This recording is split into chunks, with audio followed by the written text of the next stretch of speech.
Peggy 12.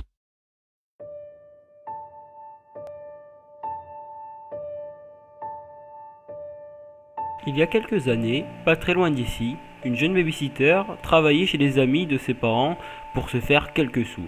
L'enfant qu'elle gardait était calme et jouait tranquillement pendant qu'elle regardait la télé.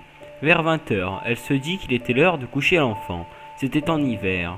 Il faisait déjà nuit depuis longtemps. Et le bruit du vent qui frappait sur les fenêtres et claquait les volets la faisait sursauter. Cette grande maison prenait un aspect presque malsain lorsque la nuit était tombée. Elle monta dans la petite chambre pour border l'enfant et décida de rester avec lui jusqu'à ce qu'il s'endorme. Elle avait pris un magazine avec elle, mais à chaque phrase, elle ne pouvait s'empêcher de lever les yeux.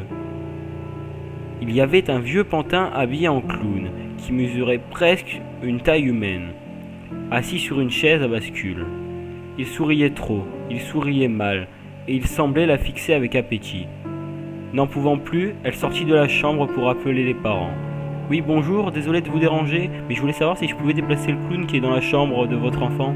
Il me met mal à l'aise. » Il eut un silence glaçant à l'autre bout du fil. Puis la femme se mit à crier. « Appelez la police, sortez de la maison et attendez dehors avec le clown. Nous n'avons jamais eu d'enfant. »